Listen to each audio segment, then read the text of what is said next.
Para pemirsa sekalian yang terhormat di rumah, selamat berjumpa kembali dengan saya Dr. Yanto Marius, psikiater di Manado. Siang ini kita akan membahas satu topik yang menarik sekali.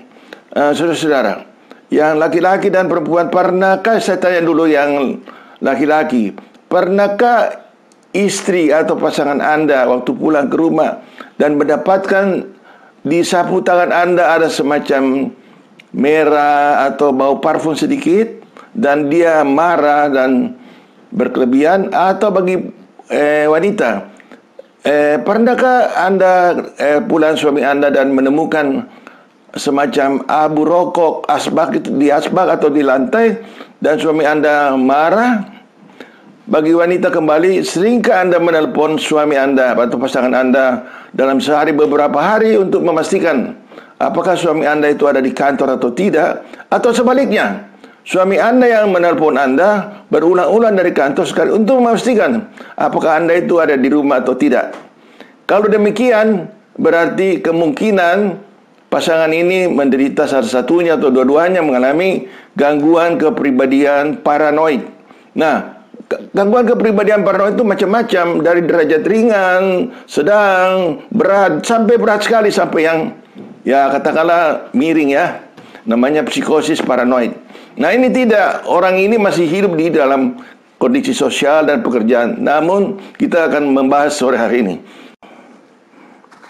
Di sini ada definisi kepribadian. Saya kira ini kita loncati saja karena ini terlalu rumit pengertiannya. Nah, ada dua: ciri kepribadian dan gangguan kepribadian. Ciri kepribadian seseorang itu ada yang dia itu tidak ada penderitaan subjektif.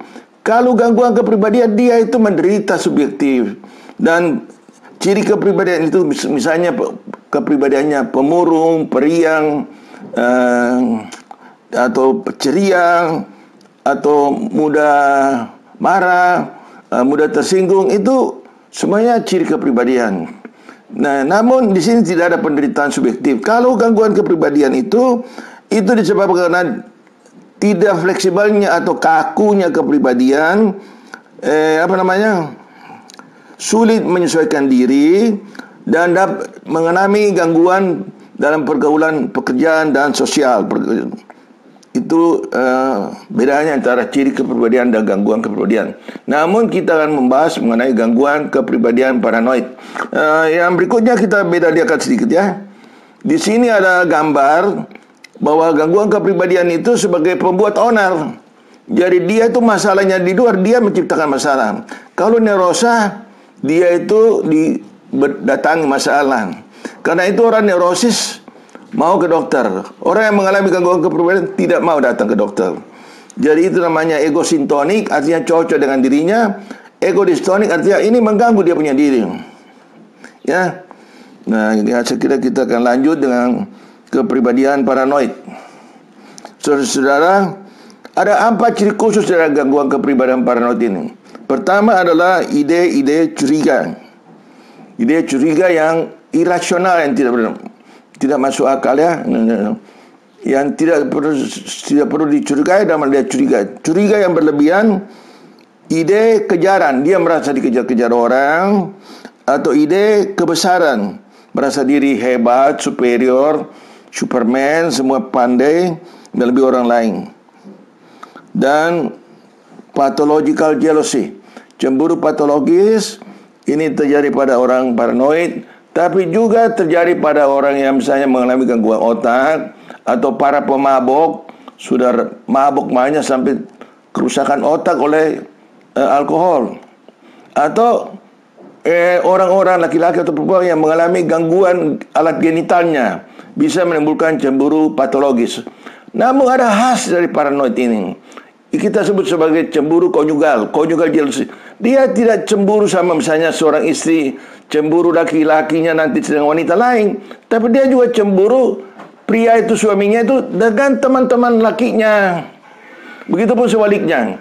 Kalau laki cemburu istrinya jangan-jangan ada dengan pria lain, maka Itu masih namanya cemburu patologis. Tapi dia juga tidak suka istrinya bergaul dengan teman-teman wanitanya. Nah, ini kekhasan dari paranoid ini, gangguan paranoid ya.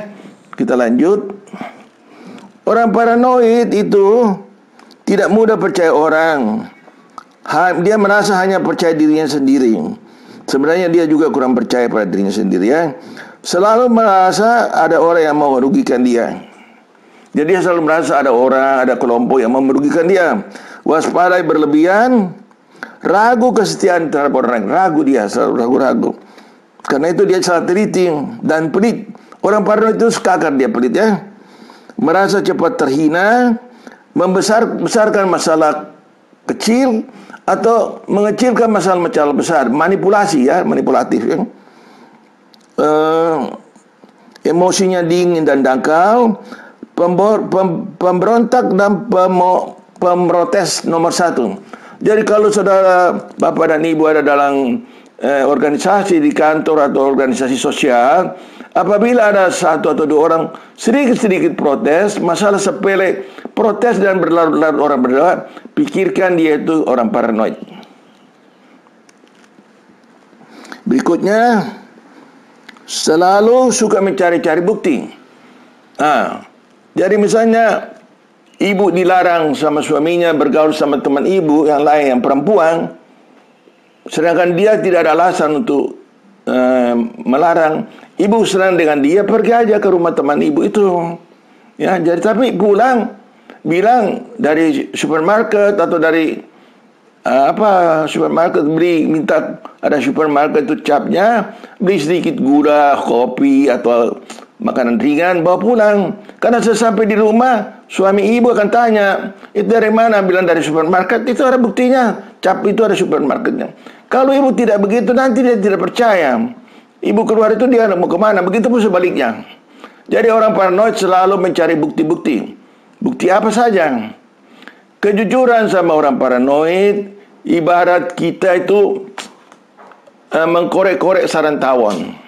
Nanti tawon itu tawon ya, tawon itu madu, tawon itu keluar dan menyerang kita. Jadi sebenarnya memang dilarang untuk berbohong, tapi untuk orang paranoid lebih baik kita bohong daripada jujur. Kenapa? Karena bohong itu masih aman, masih dia waktu. Kalau kita jujur langsung jadi perkara, langsung berkelahi. Dalam bahasa Inggris ada yang disebut white lies and black lies. White lies itu bohong yang putih, yang kita berbohong untuk cari aman.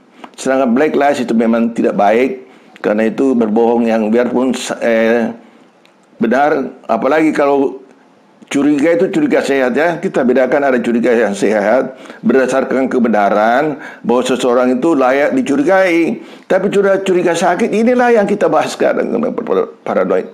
Jadi orang yang pasangan Anda yang curiganya sakit, lebih baik Anda bohong saja daripada jujur. Anda melakukan satu white lies untuk menyelamatkan Anda punya hidup perkawinan, karena sudah terlanjur Anda bersama pasangan Anda. Anda kan tidak mau bubar juga dengan pasangan Anda toh. Nah, jadi lanjut bagaimana supaya aman dengan keluarga. Orang paranoid juga selain suka mencari bukti, dia juga mudah berubah dari kawan menjadi lawan. Yang tadinya kita kawan, mudah berubah jadi lawan. Dan sikap umumnya defensif ya sikapnya. Misalnya dia bersifat menantang, agresif, matanya melotot, berpikir sebaiknya menyerang lebih dahulu daripada diserang, tidak mau mengakui kesalahannya, mencari alasan-alasan, melemparkan kesalahan pada orang lain. Tidak bisa belajar dari pengalaman masa lampau. Misalnya begini, orang paranoid itu menggoda katakanlah berbuat sesuatu yang salah, dia menggoda seseorang. Lantas ditangkap, dia bilang bukan saya menggoda dia menggoda saya. Itu namanya proyeksi, denial, mengingkari, rasionalisasi, mengarang-arang cerita yang kedengarannya masuk akal, intelektualisasi, bahkan bersumpah dia bahwa bukan dia pelakunya. Itu seorang paranoid. Dan sedikit lagi, mereka juga mempunyai namanya idea of reference. Idea of reference itu merasa dibicarakan orang lain. Kemudian idea of influence, merasa dipengaruhi orang lain. Kalau satu ide itu masih bisa luntur dia. Kalau dia sudah yakini bahwa itu benar-benar, itu namanya waham atau delusi. Itu sudah ada sama yang psikosis paranoid. Kalau ini masih gangguan kepribadian. Jadi kalau dia berdebat-debat dan ternyata benar, dia masih mau mengakui bahwa dia itu salah. Folie ado ini dua orang paranoid, satu dominan, satu resesif. Misalnya suami istri, istrinya dominan, maka ketularlah suaminya juga jadi ikut paranoid. Atau dua sahabat akrab, bisa tertular yang dominan ke arah yang tidak dominan. Atau tiga, namanya folie à trois dalam bahasa Perancis ya. Jadi suami, istri, anak semuanya paranoid tiga-tiga. Atau tiga kawan akrab, bisa namanya folie à trois. Dan terakhir namanya pseudo community of paranoid. Jadi pseudo itu artinya palsu, komunitas palsu oleh orang-orang paranoid. Orang paranoid yang berpikir bahwa sekelompok orang atau orang-orang tertentu atau suatu organisasi merencanakan untuk melawan dia atau kelompoknya. Nah, ini berbahaya sekali. Karena dia pintar mencari bukti, pintar menghasut orang lain, pintar mencari bukti-bukti yang dipalsukan, dan sangat manipulatif dan cerdas. Orang paranoid umumnya cerdas mereka. Saya kira demikianlah, cukup sekian gangguan paranoid ini. Nanti sampai minggu depan kita akan ketemu dengan topik yang baru. Ya, sebelum terakhir, apabila pasangan Anda, anak Anda muda yang masih pacaran, sudah sering bentrok, sudah sering berkelahi akibat cemburu-cemburu yang tidak masuk akal, sebaiknya jangan dilanjutkan ke pernikahan. Kalau masih pacaran saja sudah baku pukul, baku hantam, jangan dilanjutkan ke pernikahan. Nanti baku bunuh nanti kalau dalam pernikahan. Saya kira itulah dia. Minggu depan kita akan bahas satu topik, namanya kepribadian antisosial atau psikopatik atau sosiopatik. Terima kasih. Selamat.